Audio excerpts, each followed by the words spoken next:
Welcome to the Catalyst Sale Podcast. Many of us struggle with sales, whether it's from confidence, comfort, and just not wanting to be salesy. We want to help our customers. We know we can, but we complicate the process. This podcast is designed to help professionals like you improve at sales through process, practice, frameworks, and thinking differently about what you already know.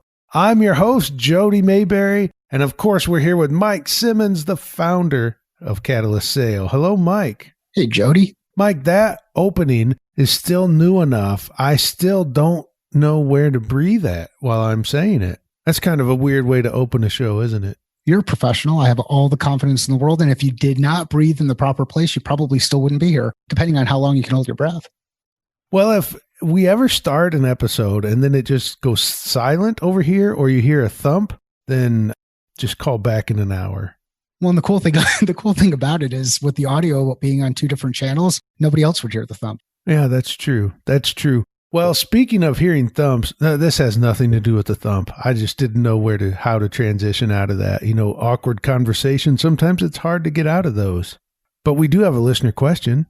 Well, hey, and speaking of awkward, we tried recording this listener question last week, and then I realized, you know what? I need to revisit the book related to this listener question. And I did. So here we go. Well, there's a conversation, maybe an episode within itself, is we recorded this episode once and it went well, but then Mike read the book again and said, that just wasn't up to the Catalyst Sales standard. I could have answered it better. So here we are. Here we are. Okay, the question comes from Brian Hubbard. And the question is, my organization, well, I guess this is more of a statement up front.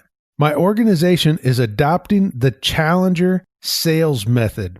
This is the first formalized sales process training we have adopted over our 20-plus year history. We've let sellers sell their way. We believe having our sales team on the same method will help us use common language and move us from focusing more on the customer's buying process and less on our price or features. I'm curious to know your thoughts about Challenger specifically and having a team trained on the same process. Well, I'm going to flip those two. He asked about Challenger specific and then a team on the same process. I want to know about team on the same process before we talk about any process or method specifically. What is the benefit of doing something like this, training a sales team all on the same process or method? I think one of the biggest benefits is just the idea that we've got a common language across our organization. You think about how much is lost inside an organization when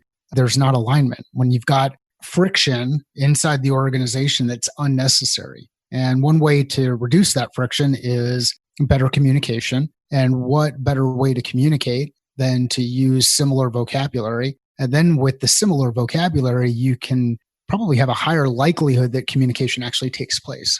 All right. And that's good.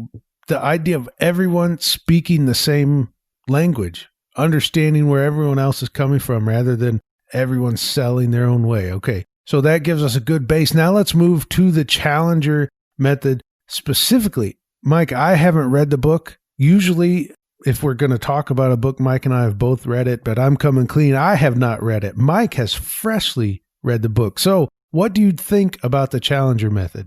It was actually really cool to go back and revisit it. And it had been a long time since I had read the book. And actually this time I just listened to the book because I knew I'd be able to go through it a lot faster by listening to it on Audible. And I think at a foundational level, the fundamentals are what you would expect. It's about engaging with the customer. It's about asking questions to make sure that you understand the proper context. It's about delivering a solution in the context that's important to the customer. It's about setting expectations. And what was really funny about it, this book was originally published I think in 2009, 2010. And I've got 4 guiding principles that I use in the business. And one of them is understand your customer better than they understand themselves.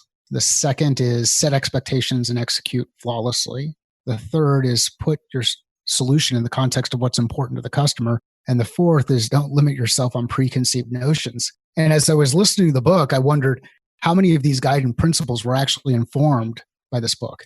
So if a sales team came to you and they're considering using Challenger, they said, all right, we're all going to adopt one method. Challenger is one we're considering based on reading the book and all the other, catalyst sale method, all that you've got. What is this one that you would recommend? Yeah, I would recommend it as a method, as something to help you that you can think about as you start to name certain things that you're doing in your business. I would not describe it as a sales process. And I know that starts to get into semantics. So when we talk about catalyst sale process, there are clear steps, stages that you go through. As you go through those stages, then the data is used to help improve accuracy when it comes to forecasting. And that's a traditional solution selling model. And that's why there's so much alignment with what is discussed in Challenger. I think the thing that's really important when you take on or adopt any kind of method or any kind of framework or any kind of language or any kind of concept is you're very clear about what you're trying to accomplish. So in this instance, after 20 years of allowing sales reps to kind of do their own thing and operate the way that they have operated, it sounds like this organization has decided to make a change and say, we want to take advantage of or incorporate a certain set of standards, a certain method. Challenger, although there's some components of process that are integrated into it, there are some assumptions made that you've already adopted a traditional sales process inside your organization. So yes, I would suggest to anyone Challenger as a good framework or a good set of methods or a good philosophy to adopt inside your organization. Is it the only one? No. Is it based on a number of foundational items that you'll see out there if you read other works in the market? Sure, you can find components of it just about anywhere. Whether you're talking about Covey and 7 Habits from the perspective of beginning with the end in mind. In Challenger, you're designing with a certain expectation around what the end is going to be. You said it's getting into semantics a little bit, and you've given us kind of the answer what I'm about to ask, but what is the difference between a method like Challenger and a process like the catalyst sale process? So basically, take out Challenger and catalyst sale. What's the difference between a process and a method? It's interesting. And Jody, I've got to actually go to the definition of the words because I could make up my own view of what I think, how I would describe the difference. And so I went to the Google and I searched for both words, process and method. Method is a noun, a particular form of a procedure for accompanying or approaching something, especially in a systematic or established approach. It's also orderliness of thought or behavior, systematic planning or action. And that's method. Process, on the other hand, is a series of actions or steps that taken in order to achieve a particular end. So I would distinguish between the two and say your process for driving to the grocery store to pick up whatever you're going to eat, to pick up dinner for the night, would include grabbing your keys, putting your keys in the ignition, turning the vehicle on, backing out of the driveway, driving down the street, and navigating however you navigate to the grocery store. The method would be the car, the vehicle that you use to move through there. So where I would distinguish between Challenger and Catalyst or any kind of process and method, the process should have a distinct set of steps that you are going to move through. Those may be linear steps that you go through.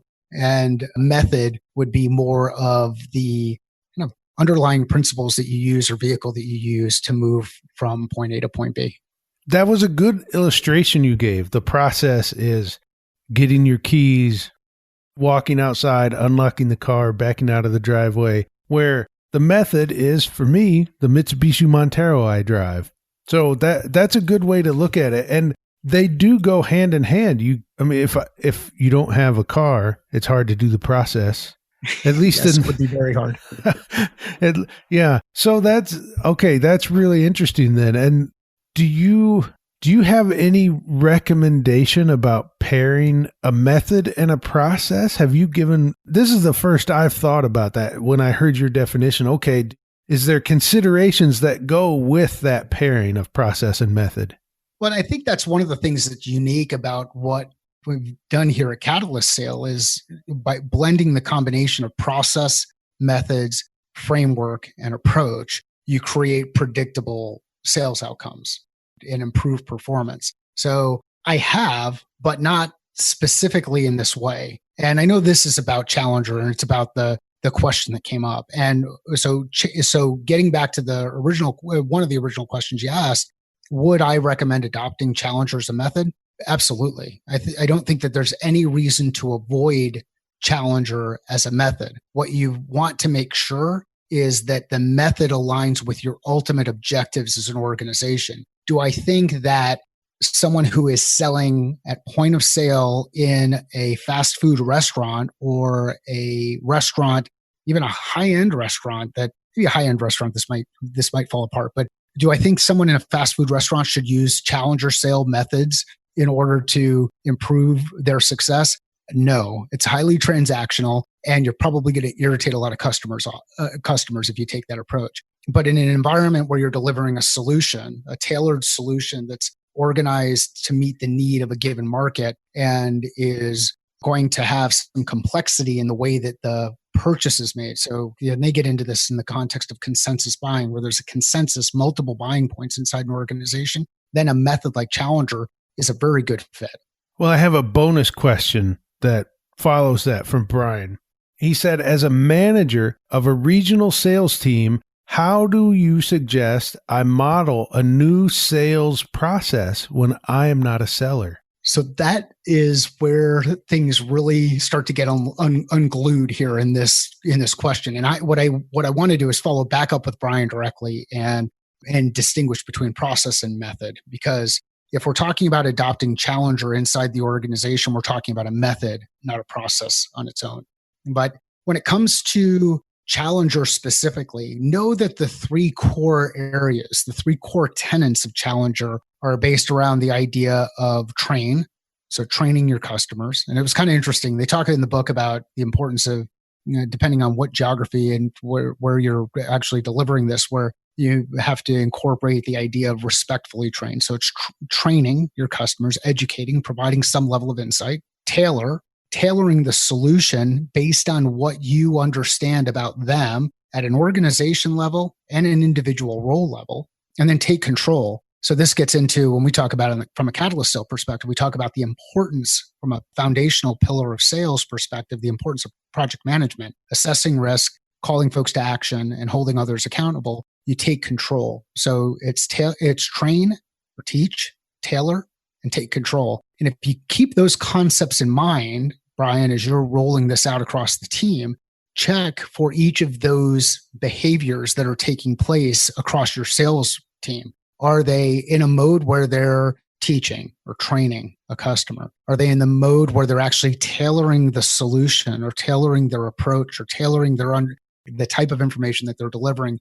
based on who the individual is inside the organization? Are they actually taking control and leading the process, establishing clear next steps, or are they taking a step back and letting the process be led by the customer? If you look at those as binary things, yes, no, 1 zeros on the train or teach, tailor, and take control. If they're yeses across all of those, I think you're doing a really good job. If they're no's across any of those, then there's an opportunity to coach and educate and work with members of the team. Keep that consistent language across the organization, across the overarching team, and you will have better success in implementing programs like this inside the organization. And realize change just takes time. It's not going to happen overnight. And they talk about it in the book. And I think we talked about it the first time we recorded. You're going to have a group of early adopters, people who just embrace the change and really want to dive right in. Make sure you promote those folks and get them engaged in helping you work with the rest of the team. You're going to have a group of people who just are never going to come along on this journey. They're just going to kick and scream and drag their heels and not go anywhere. You might have to make some tough decisions on whether or not you want to keep them inside the organization or let them go. As they're going to be good reps, probably been good reps inside your organization. They can be good reps someplace else. If you let them hang around the organization and they're not adopting this thing that you're implementing and you're committed to implementing it, then it might be time to make some changes.